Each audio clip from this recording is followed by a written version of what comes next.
In the book on writing, Stephen King briefly discusses the inspiration behind his famous novel Misery. And guess what?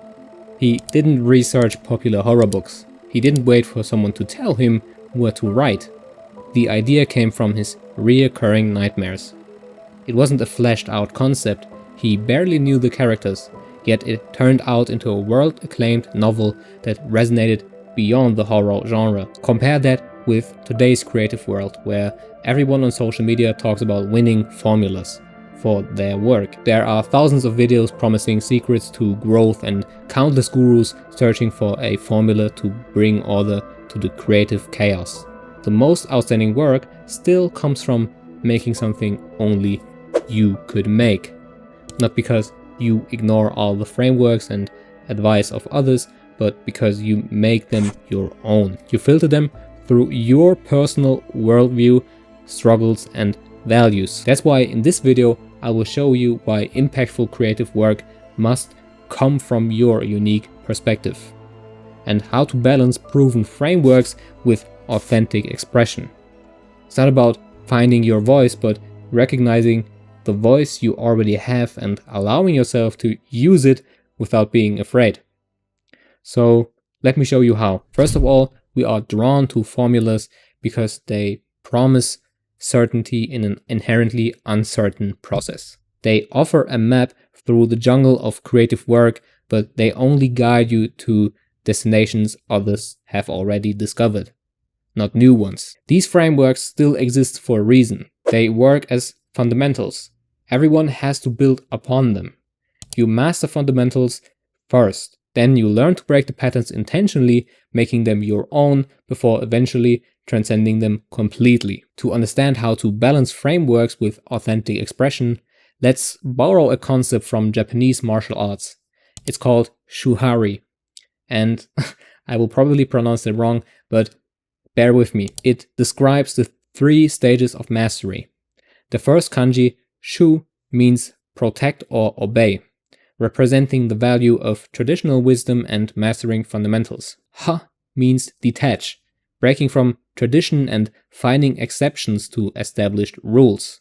And the last one, Ri, means separate or transcendence, where techniques disappear and every move becomes a natural byproduct of your being. It's a reflection of who you are, basically. Most people remain in the first phase their entire careers. Even seemingly successful creators get trapped there.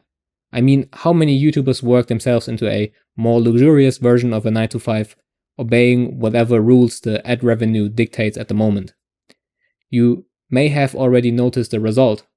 Thousands of creators use the same transitions, the same sound effects, the same lo-fi beats, and the same thumbnails or hooks. But once in a while, someone stands out by contextualizing trends or advice within their own lived experience instead of copying it blindly.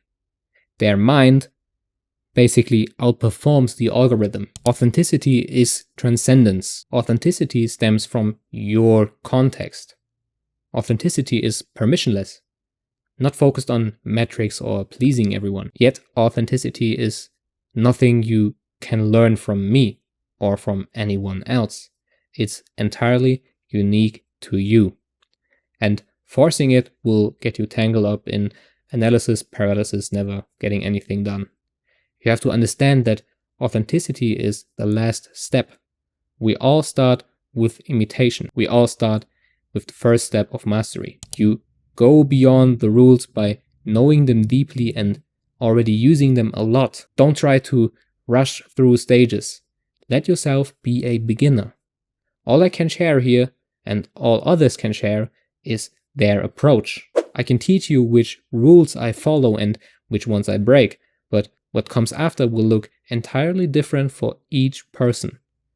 And this is a good thing. Screenwriter Paul Schrader, who wrote Taxi Driver, teaches an approach I found to be very helpful here. His method for using art to learn about yourself and other people starts with a simple premise. You are the raw material. Art isn't really about anything you're seeing. It's about you. And the framework centers on 2 key questions. The first one is, what's your biggest personal problem right now? And the second one is, what's the metaphor for that problem, not the problem itself? This is the same framework he used to create Travis Bickle in Taxi Driver, a character surrounded by people yet completely isolated. Schrader later revealed that this reflected his own experience. The power lies in gaining distance from your own life. You examine the problem without being consumed by it because you create a separate identity. You learn about yourself and how to heal by stepping outside your narrow perspective and applying the metaphor to someone else you can help, even if it's yourself. This isn't just a technique for screenwriters, by the way. When I create YouTube videos like this one, I follow a similar approach. I ask myself, what am I genuinely struggling with right now? And what insights have I gained that might help others? And how can I translate my personal experience into a symbol people emotionally resonate with? This video was born from my frustration with creating content that felt like assembly work. I finally had a video that got 1K views, but I didn't feel proud of it. It was optimized, but I wouldn't even watch it myself. Then authenticity became the symbol, reclaiming my authority over my creative decision making and bringing back the art. I remembered that my best work always emerged when I stopped trying to reverse engineer success and instead focused on saying something I genuinely needed to express. Now, what I've realized from studying the creative process of artists like Stephen King, George Martin, and Billie Eilish is this. They all struggle to explain what's happening inside them. Their ideas seem to emerge from embracing uncertainty, from trusting in uncertainty. Martin is often described as a gardener type of writer. He plants story seeds without knowing how they will grow and in which direction. King speaks of writing as a form of discovery, like unearthing a fossil that is already there. What unites them is the willingness to enter the creative space without guarantees. They allow whatever is waiting in their subconscious mind to reveal itself to them. Now, here's where many creators go wrong. They blur the line between the creation and the marketing phase. Some believe in the starving artist stereotype, thinking it's impossible to earn money with genuine art and never even try to position themselves in the market. Or they reduce creative work to an assembly line, basing everything on market demands, only to realize that that's exactly what makes them replaceable. This blurring is something Rick Rubin also talks about in his conversation with Tim Ferriss. He says you should create without concern for how others might receive the work until the creative process is complete. People evaluate their ideas through a marketing lens before fully exploring them creatively. They ask if something will perform before asking if it matters to them, and end up discouraged, often never finishing anything, or they are a step further already, creating a work of art and still never sharing it because they are too afraid of what others might think. And this is still a marketing concern if you think about it. And then there are people like me who fall into the trap of just mechanically sharing something, hoping it sticks and losing their creative essence along the way. So the balance is important here. To solve all three cases, we have to protect our creative process from premature judgment. King calls this writing with doors closed in his semi-biography on writing. It's a phase where the work only exists for you, and after you've finished the first draft, for example, you open the door to consider how readers might receive it in the next draft and the next one. So in the creation phase, you embrace uncertainty as a part of the process. Not even you are allowed to judge your work. You create primarily for yourself without showing it to others. You follow curiosity rather than metrics, and you are guided by what feels personally significant right now. And in the marketing phase, you communicate the value efficiently, you consider audience experience, you leverage relevant metrics, and you position the work strategically. But there has to be a cut between those two. You have to clearly define where the creative work stops. The mistake isn't thinking about marketing or making money. It's letting marketing invade the creation process.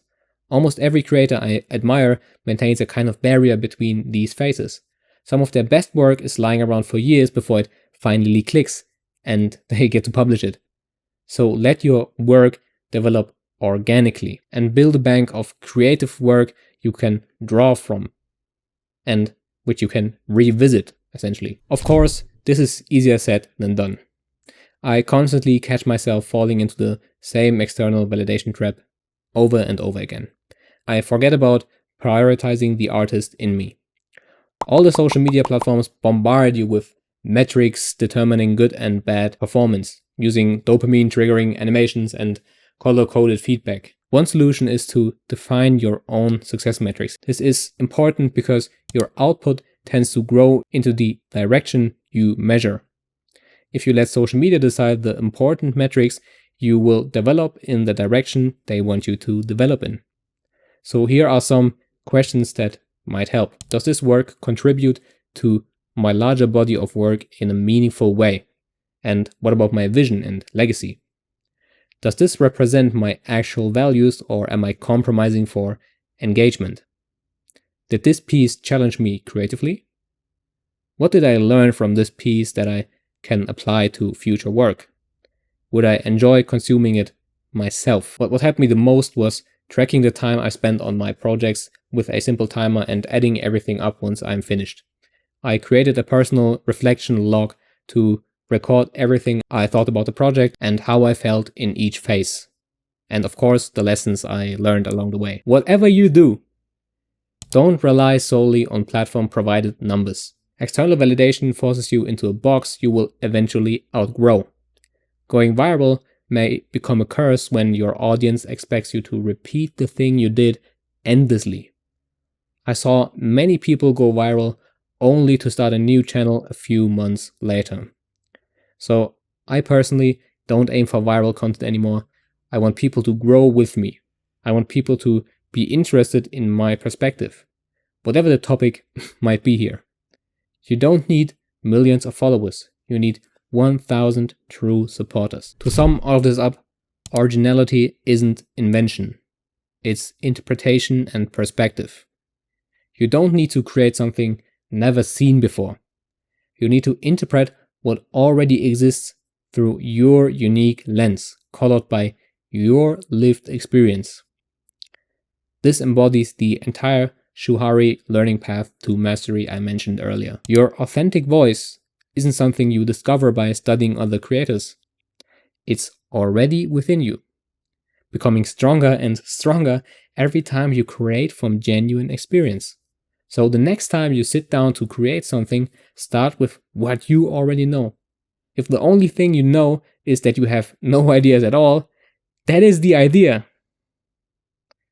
If this perspective resonates with you in any way, may consider subscribing and letting me know what you think in the comments. Yeah. Thank you for watching.